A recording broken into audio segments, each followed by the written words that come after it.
¿Qué tal, amigos? Gracias por estar aquí. Recuerden suscribirse a nuestro canal.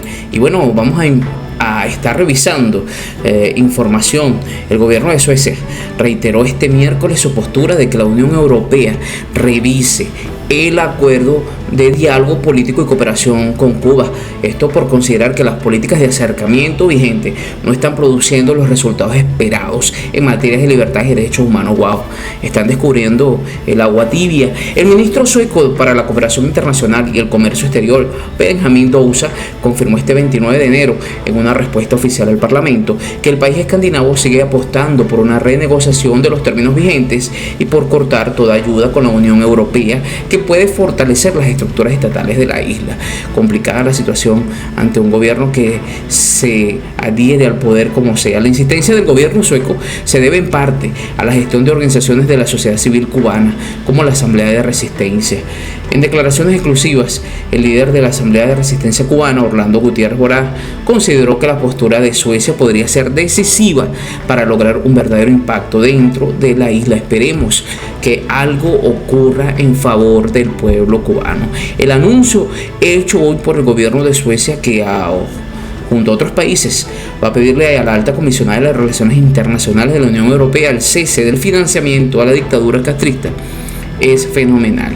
Es una gran noticia para el pueblo cubano, expresó Gutiérrez Borás, quien elogió la firmeza moral de las autoridades suecas. El líder opositor sostuvo que iniciativas de este tipo pueden marcar la diferencia para que el pueblo de Cuba logre su libertad. Dios lo oiga y permita la libertad de este pueblo. En su respuesta al cuestionamiento sobre Dousa, señaló que desde su llegada al cargo la oposición sueca se ha mantenido invariable. La política de la Unión Europea de compromiso con Cuba no está dando los resultados deseados. Una vez más digo que han pasado todo este tiempo para darse cuenta de quién se está beneficiando realmente con la ayuda. Afirmó en el documento. Además, subrayó que Suecia ha abogado para que no se destinen fondos a actores estatales o vinculados al Estado cubano. Desde la entrada en vigor en 2017, la Unión Europea ha destinado recursos a distintos proyectos en la isla. Si bien el acuerdo fue concebido como una vía para promover el diálogo político y reforzar la cooperación con el gobierno de La Habana, voces críticas aseguran que este marco ha sido utilizado por el régimen para presentarse ante la comunidad internacional como un interlocutor confiable, mientras se perpetúan las violaciones de derechos humanos en el país. Para Suecia, estas dinámicas representan un serio problema que amerita la revisión inmediata de la política de la Unión Europea hacia Cuba. La misiva de Dousa deja claro que Estocolmo no está solo en este llamado de reconsideración del acuerdo, aunque no se detallen cuáles son los países miembros que respaldan específicamente la postura sueca. No obstante, el ministro reconoce que hay una serie de países con posiciones cercanas a las de Suecia. Por su parte, el diálogo con la Comisión Europea y la nueva alta representante para Asuntos Exteriores y Políticas de Seguridad, Kaja Kallas, es clave para impulsar cualquier cambio concreto. Diversas organizaciones de la sociedad civil cubana han denunciado la falta de voluntad de las autoridades de la isla para establecer un diálogo político real que contemple reformas democráticas. La Unión Europea mantiene su política de compromiso y diálogo con La Habana a pesar de los arrestos arbitrarios, la censura de la prensa independiente y la persistente represión contra los activistas. También este miércoles, el líder opositor cubano José Daniel Ferrer, recientemente escarcelado bajo libertad condicional, criticó en Facebook el papel de la Unión Europea. Por supuesto, la Unión Europea en Cuba no ha mostrado el más mínimo interés en realizar una llamadita para preguntarnos cómo sobrevivimos en este campo de concentración moderno que son las cárceles cubanas actualmente, lamentó. El opositor subrayó que a pesar de la ausencia de solidaridad europea hacia los demócratas cubanos, es preferible estar del lado correcto sin solidaridad a estar del lado incorrecto con mucho apoyo. Aún así, agradeció a los eurodiputados que han sido muy solidarios. Esta es una de las noticias para el día de hoy. Entre otras noticias, el congresista cubano americano Mario Díaz-Balart aseguró que la administración de Donald Trump considera la dictadura cubana como un peligro para la seguridad nacional de Estados Unidos y anticipó cambios drásticos con la política hacia la isla. Bueno, en mi opinión, pues hasta que no hayan realmente acciones concretas, seguirá siendo todo igual, ¿verdad? Pero bueno, esperemos ver los próximos días, que son los que van a hablar por sí solos.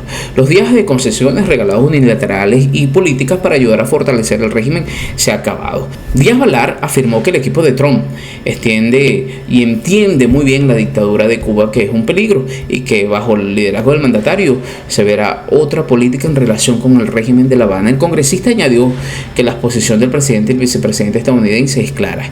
No hay confusión y no hay aceptación de los adversarios. Refiriéndose al futuro de Cuba, Díaz Balart se mostró optimista al señalar que ninguna pesadilla dura para siempre. Parece que está así hasta que no se le ayude al pueblo cubano a ser libre. En este sentido, recordó la postura que adoptó Donald Trump en su primer mandato, cuando a su juicio fue el mejor aliado de la causa de la libertad de Cuba, igual que el de las causas de otros países como Nicaragua. El congresista también se refirió al incidente diplomático reciente con el presidente de Colombia, Gustavo Petro, a quien acusó de intentar utilizar la inmigración como un arma. Aseguró que esto es el que el régimen de Castro ha hecho en múltiples ocasiones, pero que Estados Unidos no cederá ante tales presiones. Durante la entrevista, Díaz Balart también envió un mensaje de apoyo al líder opositor José Daniel Ferrer, recién escarcelado por las autoridades cubanas.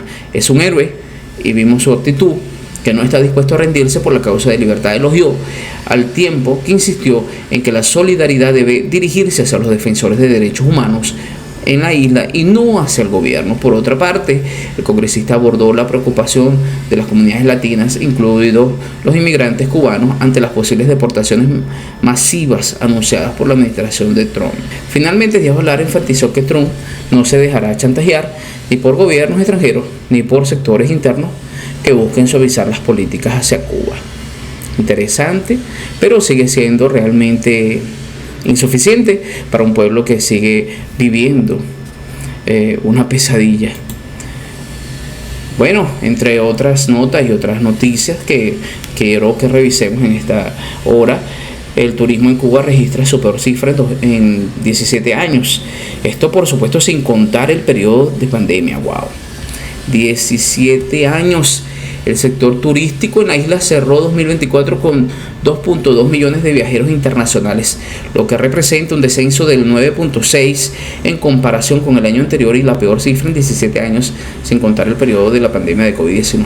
Según datos divulgados este martes en la Oficina Nacional de Información Estadística, este resultado se queda muy por debajo de los objetivos iniciales del gobierno, que proyectó 3.2 millones de viajeros extranjeros y luego revisó esa meta y la redujo a 2.7 millones.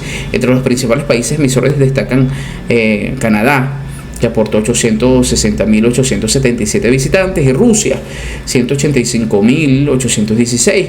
La lista la completa Estados Unidos con 142.450, Alemania con 65.487, España con 65.054 y México 62.839. De los 9 mercados emisores con mayor volumen, únicamente Rusia y México mostraron un leve crecimiento respecto al año 2023. Uno de los datos más llamativos es la reducción del 17.8% en las visitas de cubanos residentes en el exterior. El reporte oficial detalla que las llegadas internacionales, tras comenzar el año 2024 con cifras similares a la del ejercicio fueron desacelerándose progresivamente con el transcurso de los meses. En la ONEI subraya que la debilidad del turismo en Cuba por años, uno de los motores fundamentales de la economía nacional, está relacionada con graves crisis económicas y energéticas que sufre el país y con las sanciones estadounidenses. Entre esas restricciones se cuenta la negativa de Washington a otorgar visados rápidos a quienes hayan visitado la isla en las últimas décadas. Aún así, el turismo sigue siendo estratégico para los planes de estabilización del gobierno cubano, pues soporte al PIB y la captación de divisas se ubican tradicionalmente solo por detrás de los servicios profesionales y las remesas. Sin embargo, las 2.2 millones de llegadas de 2024 distan mucho de los 4.2 millones alcanzados en 2019 o de los 4.6 millones registrados en 2018, antes de la pandemia. De acuerdo con este reporte, hay que remontarse al 2017, mejor dicho, al 2007, en los registros de la ONEI para encontrar cifras anuales inferiores a la de 2024, incluyendo el periodo 2020-2022 por la influencia negativa en el turismo internacional de la pandemia. Mientras tanto, el escenario actual de Cuba contrasta con el de otros destinos caribeños como Punta Cana y Cancún, que han recuperado e incluso han superado sus niveles previos a las crisis. Bueno, y en breve regresamos con más noticias. Un gran saludo y gracias por suscribirte.